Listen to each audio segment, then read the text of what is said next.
sempre o meu nada, refaz a morada,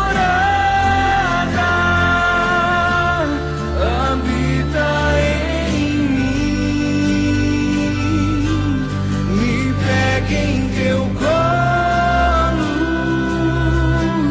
me acalma em teu peito, sou teu, sou eleito, e a minha essência é exalar teu cheiro.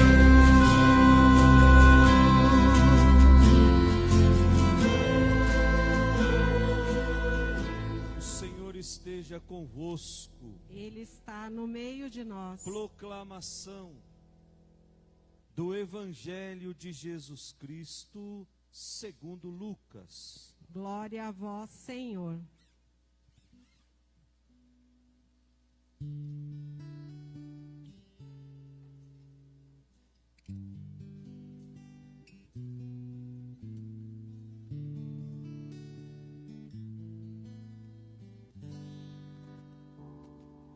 Naquele tempo, Jesus, cheio do Espírito Santo, voltou do Jordão.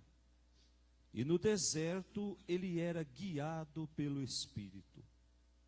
Ali foi tentado pelo diabo durante 40 dias.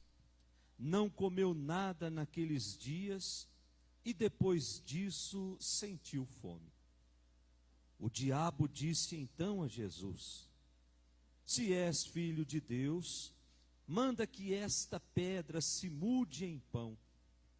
Jesus respondeu: a Escritura diz, não só de pão vive o homem. O diabo levou Jesus para o alto, mostrou-lhe por um instante todos os reinos do mundo e lhe disse: eu te darei todo este poder e toda a sua glória, porque tudo isso foi entregue a mim, e posso dá-lo a quem eu quiser.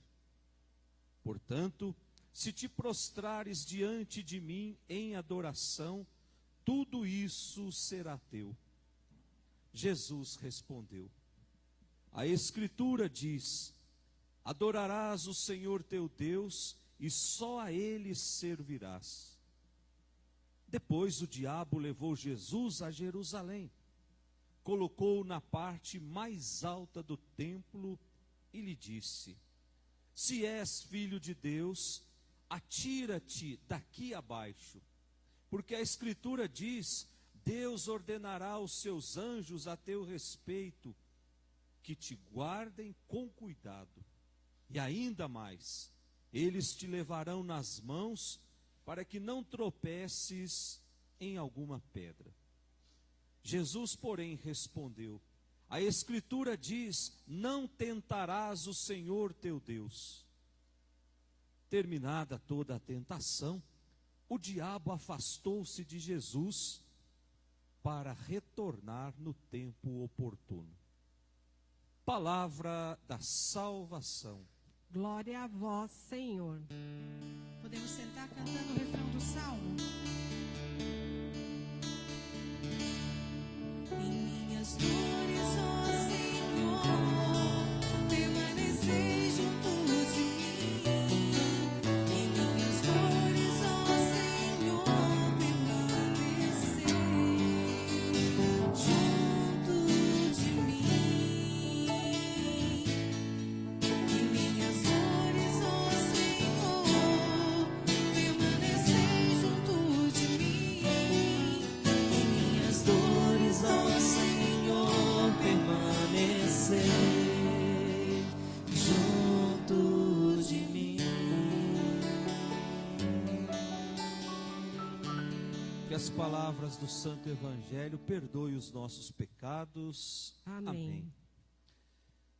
Queridos irmãos que nos acompanham pelas redes sociais, nós estamos iniciando o primeiro domingo da nossa caminhada de Quaresma. E ao iniciarmos esse tempo da Quaresma, a palavra de Deus nos convida a refletir sobre opções. Quais as opções que eu vou fazendo ao longo da minha vida? O que eu vou dando prioridade ao longo da minha vida? E ao mesmo tempo, a palavra de Deus nos convida a tomarmos consciência de que existem tentações que nos impedem de assumir o compromisso com Cristo. Existem tentações que nos impedem de vestir a roupa do homem novo, do homem restaurado. A primeira leitura que nós ouvimos foi tirada do livro do Deuteronômio, o capítulo 26. Deuteronômio é Antigo Testamento. Capítulo 26. Esse livro do Deuteronômio é conhecido como o livro da lei, porque dentro dele contém muitas normas, muitos prescritos, muitas coisas sobre a condução do povo, sobre o comportamento do povo. Esse livro foi encontrado dentro do templo de Jerusalém 620 anos antes de Cristo. E a parte principal desse livro tem como objetivo afirmar que existe um só Deus.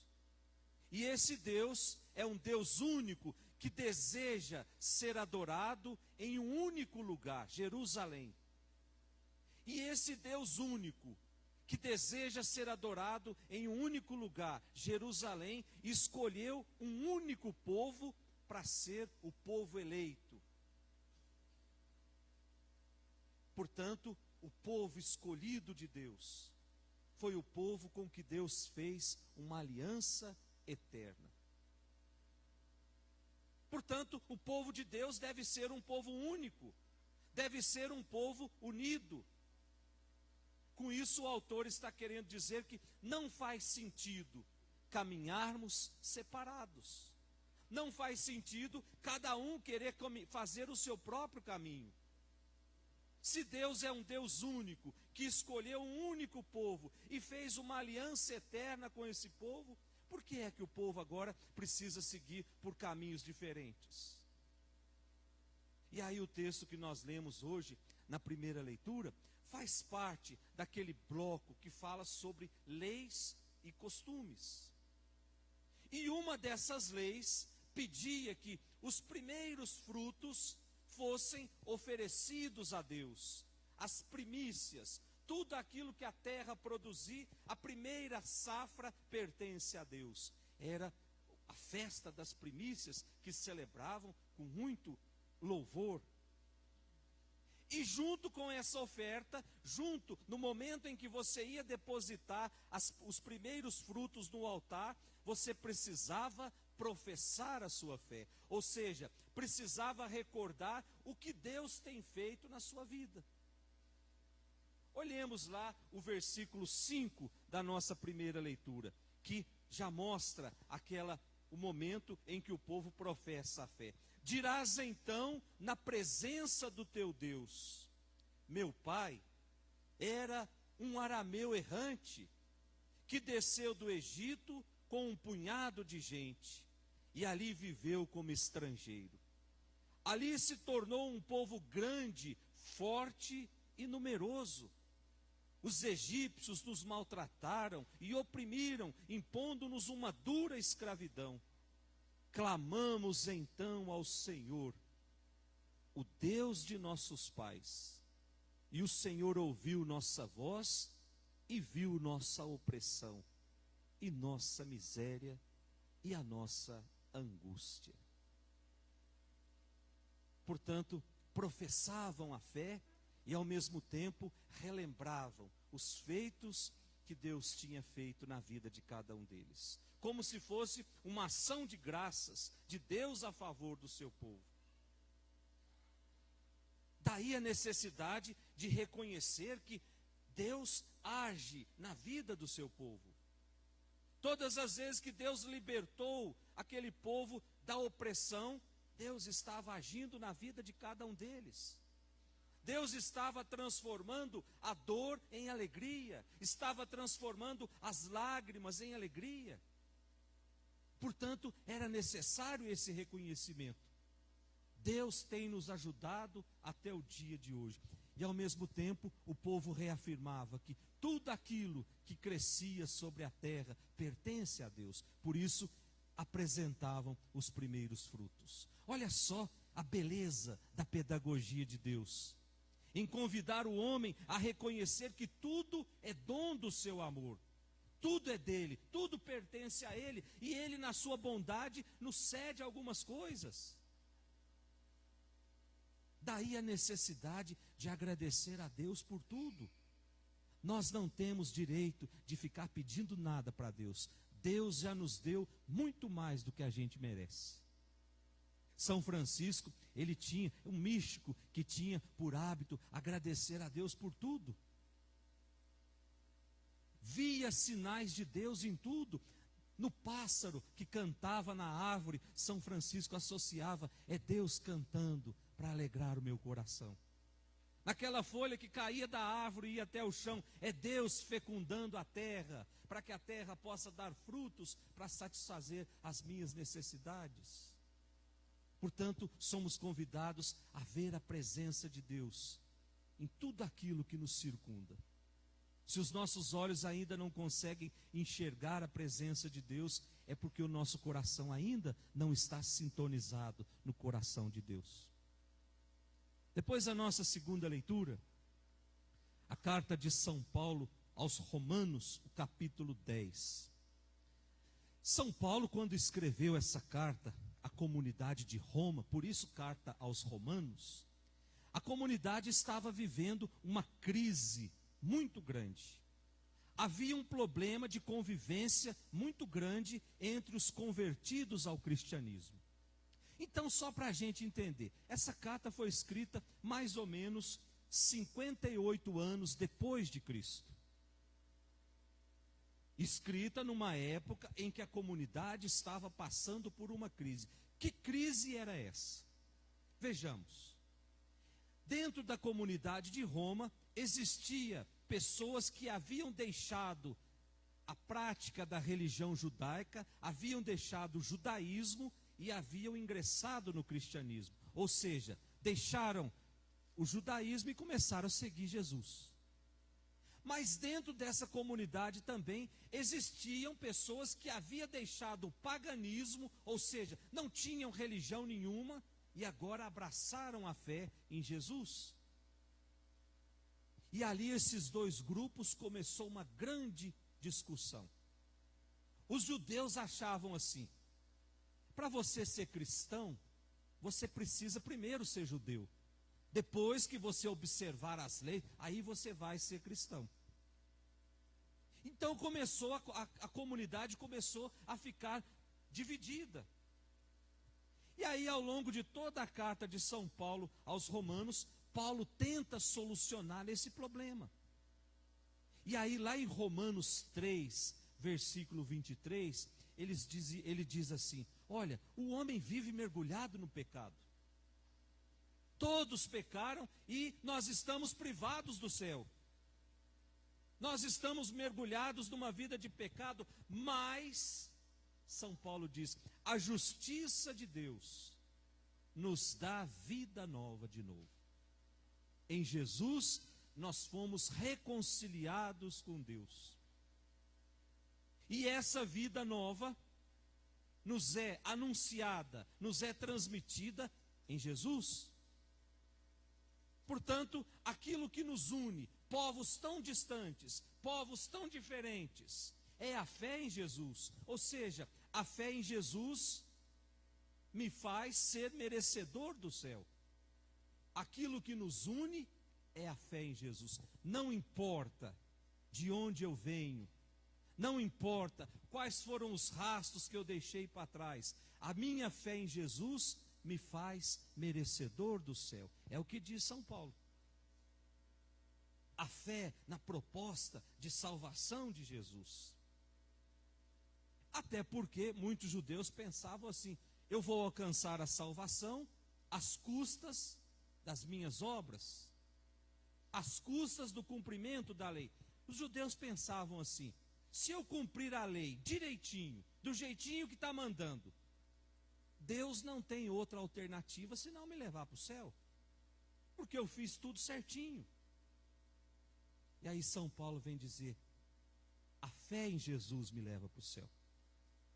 Não é o cumprimento inescrupuloso de uma regra ou de uma norma que vai me colocar no céu, mas a minha fé em Jesus. Ou seja, abraçar Jesus é abraçar a proposta de Jesus. E qual é a proposta de Jesus? Que sejamos robôs, cumpridores de regras? Não, que vivamos o amor, que vivamos a misericórdia, que experimentemos o perdão dentro das nossas casas. É isso que vai nos levar para o céu, meus irmãos. E eu dizia, alguns domingos atrás, e depois deu uma confusão danada, até o bispo me chamou a atenção. Eu dizia assim: não é participando da missa todo domingo que eu vou ter o céu garantido na minha vida, porque eu posso participar da missa com o corpo, mas o meu coração está lá fora. O meu coração está lá nas preocupações do que eu vou fazer para o almoço de hoje, ou até mesmo como é que eu vou responder à ofensa que aquela vizinha me fez, ou que a minha prima, ou que alguém da minha casa me fez. Como é que eu vou pagar na mesma moeda? Coração que fica tramando a vingança, coração que não perdoa nem o próprio marido, nem a própria esposa, nem os próprios filhos. Mas eu vou na missa todo domingo. O céu não está garantido se eu não experimentar o amor de Deus na minha vida. No dia que eu experimentar o amor de Jesus na sua totalidade, aí não vai haver espaços para rivalidades, para brigas, para desunião, para aquelas desavenças dentro da família. Se ainda está existindo isso, é porque o amor de Deus não está totalmente concentrado lá na minha casa. Existem portas que ainda estão fechadas. A missa precisa me fazer ter coragem de abrir essas portas, para que Ele entre e faça morada na minha vida. Aí faz sentido participar da missa. Eu chego aqui, lá em Minas tinha uma igreja que o padre escreveu na porta: proibido a entrada de pessoas santas. Porque aqui nós vemos para restaurar a nossa vida, para entregar para Jesus aquilo que nós não estamos conseguindo resolver. E ao colocar tudo isso no altar, depois quando a gente leva tudo isso para casa, a gente leva algo que não é tão pesado. E aí só vai depender de cada um de nós. A harmonia dentro das nossas famílias depende de nós. Não fique esperando pela iniciativa do outro. Você que está aqui hoje, você já abasteceu a sua vida para que essa harmonia possa acontecer. E por fim a gente olha o evangelho de hoje. O Evangelho de São Lucas, o capítulo 4, versículos de 1 até o 13, que nos apresenta uma catequese sobre as opções de Jesus. O autor desse evangelho, o evangelista São Lucas, deixa muito claro que Jesus recusa caminhos de materialismo. Transforma essa pedra num pão. Que Jesus recusa caminhos de poder. Manda que os anjos te socorram, pule daqui abaixo. Que Jesus recusa caminhos de êxito. Eu te dou tudo isso se você me adorar. Para nos mostrar que o plano de Deus não se passa pelo egoísmo, mas pela partilha. O plano de Deus não se passa pelo autoritarismo, mas pelo serviço. Não se passa por manifestações espetaculares que impressionam o povo, que alienam o povo, mas passa por uma proposta de vida simples. Um plano que é apresentado na simplicidade. Meus irmãos, nós precisamos estar atentos a tudo isso, até porque a psicologia nos ensina que dentro de cada um de nós existe um impulso para dominar. Existe um impulso para sermos autoritários, para querermos ser melhores do que os outros. Se nós não domarmos esse monstro que existe dentro de nós, nós nunca vamos viver as realidades do reino de Deus. Portanto, peçamos nessa quaresma, nesse grande caminho espiritual que vamos fazer ao longo dessas 5 semanas até a Páscoa. Que ao longo dessa quaresma, possamos viver intensamente a proposta de Jesus. Lembrando sempre que viver é a coisa mais rara do mundo. Existem pessoas que existem, mas não vivem. Porque para viver, nós precisamos deixar morrer dentro de nós aquilo que muitas vezes mata o outro. Que Deus nos conceda essa graça. Louvado seja nosso Senhor Jesus Cristo.